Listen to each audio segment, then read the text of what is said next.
20 திரைப்படங்கள் வரை எடுத்து கன்னட திரையுலகில் முன்னணி தயாரிப்பாளராக திகழ்ந்து வருபவர் MP பாபு.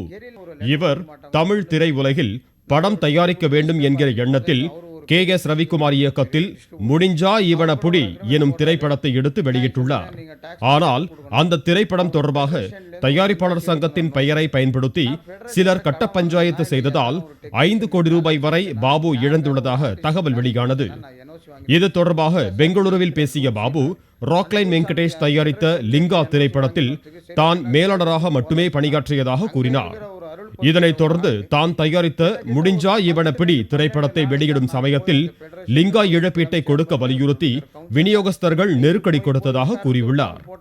லிங்கா படத்தின் மேலாளராக மட்டுமே பணியாற்றிய தான் எப்படி இழப்பீடு கொடுக்க முடியும் என்று தயாரிப்பாளர் சங்கத்தை நாடியதாக பாபு தெரிவித்துள்ளார். ஆனால் உதவிக்காக நாடிச் சென்ற தன்னிடம் திரைப்படம் வெளியாகும் 2 நாட்களுக்கு முன்னர் நள்ளிரவில் கட்ட பஞ்சாயத்து செய்து தயாரிப்பாளர் சங்க நிர்வாகிகள் சிலர் பணம் பறித்ததாக தயாரிப்பாளர் பாபு தெரிவித்துள்ளார். சார், ஒரு உண்மையாக சொல்லணும்னா, முடிஞ்சா இவனை புடி படம் ரிலீஸ் டைமில் எனக்கான ஒரு அவமானம், நஷ்டம் அதை சொல்ல முடியாது. நான் என்னோடய படத்தில் ராக்லைன் வெங்கடேஷ் ப்ரெசன்ஸ் என்று போட்ட ஒரே ஒரு ஃப்ரெண்ட்ஷிப்பில் நான் போட்டது. அவருக்கு நம்ம முடிஞ்சா இவனை புடி படத்துக்கு எந்த விதமான ஒரு நூல் கணக்குலையும் சம்மந்தமே இல்லை. என் படத்துக்கு நான் ப்ரெசன்ஸ்ன்ட்டு போட்ட உடனே அந்த ஒரே ஒரு பேர் போட்ட தப்புக்காக என் படத்தை ரிலீஸ் பண்ணக்கூடாதுன்னு சொல்லி இந்த கெரில்லா ஃபைட்டு மாதிரி யாருமே ஒரு லெட்டர் கொடுக்க மாட்டாங்க, ஒன்றுமே இல்லை. நம்ம ஒரு டிஸ்ட்ரிபியூட்டர் எஸ்கேப் ஆர்டிஸ்ட் மதன், அவரு ஒரு பெரிய ப்ரொடியூசர், பெரிய டிஸ்ட்ரிபியூட்டர், அவர் கூட ஒரு அக்ரிமெண்ட் போடுறாரு. என்ன சொல்லினா, நீங்கள் டேக்ஸ் ஃப்ரீ லெட்டர் கொடுக்கணும், அவனை ஃபெடரேஷன்லேருந்து ஒரு NOC எடுத்துன்னு வரணுன்றாரு. நான் ஃபெடரேஷனில் கடன் வாங்கினேன்னா இல்லை எதான ஒரு டெக்னீஷியனுக்கு பேலன்ஸ் வச்சேன்னா, யாருக்கார ஒரு ஆர்டிஸ்ட்டுக்கு பேலன்ஸ் வச்சேன்னா நான் NOC வாங்கின்னு வச்சேன் சார். இல்லை சார், இங்கே இருக்கிற ரூல்ஸுன்றாரு. அந்த ரூல்ஸ் அந்த ஃபெடரேஷன்லேருந்து NOC வாங்கின்னு வரத்துக்கு சரி அது என்ன கேட்குறதுக்கு போகலாம்னு சொன்னால், அங்கே இருக்கிற ஒரு அருள்பொத்தின்ற ஒரு ஆள் கிட்டத்தட்ட ஒரு 10லேருந்து 12 நாள் சார் நான் போய் அந்த ஃபெடரேஷனில் போய் ஃபிலிம் சேம்பரில் ப்ரொடியூசர் கவுன்சிலில் டெய்லி போய் உட்கார்றது. ஃபோன் போட்டால் எந்த ஒரு ஃபோனும் அவர் அட்டென்ட் பண்ண மாட்டார். கடைசியில் இன்னும் 2-3 நாள் இருக்கும்போது அவங்க வீட்டு முன்னாடி போய் பிச்சைக்கார மாதிரி போய் நான் நின்று இருக்கிறேன் சார். இருக்கிற எல்லாரும் பேசுகிறாங்க சார், ஆமாம் சார் உங்களுக்கு அதுக்கு சம்மந்தமே இல்லை. ஆனால் தியேட்டர் கொடுக்க மாட்டாங்க. என்னோடய டிஸ்ட்ரிபியூட்டருக்கு வந்து தியேட்டருக்கார வந்து போஸ்டர் ஒட்ட மாட்டேன்றான். கடைசி சார் 2 நாள் இருக்கும்போது மிட்-நைட் 2 மணியில் ப்ரொடியூசர் கவுன்சில் பிரசிடென்ட் தானு வராரு. ராக்லைன் வெங்கடேஷ் எனக்காக வந்து என்ன பிரச்சனைன்ட்டு கேட்டால், இல்லை சார் நீங்கள் ஏதோ ஒரு அமௌண்ட்டு கொடுக்கணும். அவர் சொல்கிறாரு, சார் நான் இப்போ வேணாலும் கொடுக்கறதுக்கு ரெடி இருக்கேன், எனக்கு கோர்ட்டில் ஒரு பிரச்சனை இருக்குது சார், அங்கேருந்து ஒரு கோர்ட்லேருந்து ஒரு உத்தரவு வந்துட்டுச்சுன்னா நான் இப்போவே கொடுக்குறேன்னு சொல்கிறாரு சார். ஆனால் கூட அது இதுக்கு சம்மந்தம் கிடையாது சார், நீங்கள் செட்டில் பண்ணால் பண்ணுங்க சார். மிட்-நைட்டு 2 மணியில் பேசி புதன்கிழமை மிட்-நைட்டு 2 மணியில் இது செட்டில் ஆகுது சார்.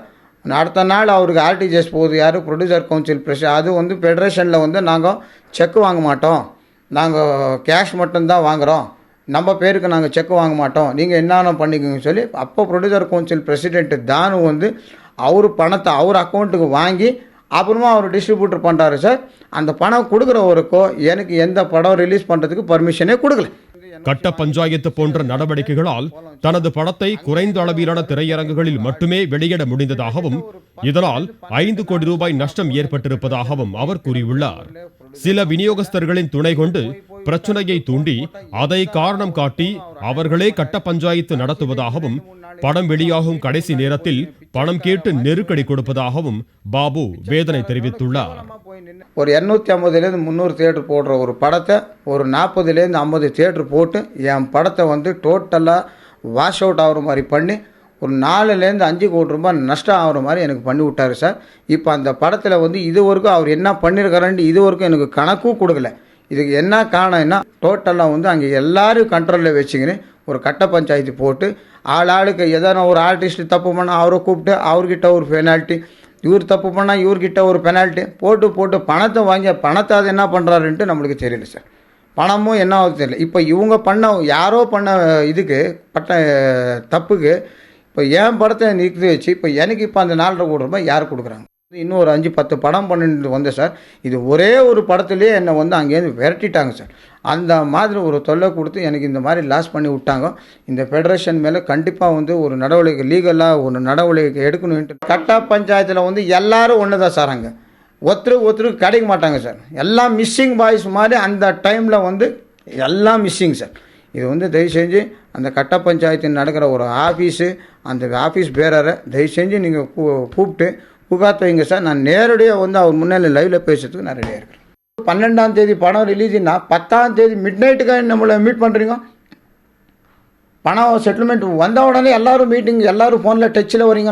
மிட் நைட்டு 2 மணிக்கு அவரோட ஒரு என்ன அவன் எப்படியான பாடா போட்டு செத்து போட்டோம், அவன் நம்மளுக்கு சம்மந்தம் கிடையாது. நம்மளுக்கு வர ஒரு பணம் வரணும். இது ஏன் இதில் சார் நானும் கேள்விப்பட்டிருக்கிறேன். அந்த புலி ப்ரொடியூசருக்கும் கேள்விப்பட்டேன், அந்த டி ராஜேந்தர் சார் அவரும் கேள்விப்பட்டேன். நான் ஒரு 10லேருந்து 20 பேர் சொல்லியிருக்கிறாங்க சார். மிட் நைட்டு 2 மணி வரைக்கும் ஒரு பஞ்சக்கத்தாயிட்டு போட்டுறாங்க. பணம் கொடுத்தாதான் படம் ரிலீஸுன்றாங்க. ஒரு ப்ரொடியூசரோ டிஸ்ட்ரிபியூட்டரோ நம்ம படத்தை வாங்கினான்னா, சார் இல்லை சார் இப்போ நான் எதான உங்களுக்கு சப்போர்ட் பண்ணால் அடுத்த ஏன் படத்துக்கு ரெடி போடுறாங்க. நான் மதன் சாரே கேட்டேன், சார் என்ன பண்ண சார் நீங்கள் வந்து அங்கேருந்து வந்திருக்கிறீங்க சார், உங்களுக்கு ஃபுல்லு நான் சப்போர்ட் பண்ணி நான் படத்தை ரிலீஸ் பண்ணிட்டா அடுத்த ஏன் படத்துக்கு ரெடி போடுறாங்க. டோட்டல் பிளாக்மெயில் எனக்கு கொடுத்து சார். இந்த மாதிரி நான் எந்த ஊர்லேயும் நான் பார்க்கல. இந்த மாதிரி எந்த ஊர்லேயும் நான் இந்த பிளாக்மெயில் பண்ணி படத்தை பிடுங்குற எங்கேயுமே நான் பார்க்கல சார்.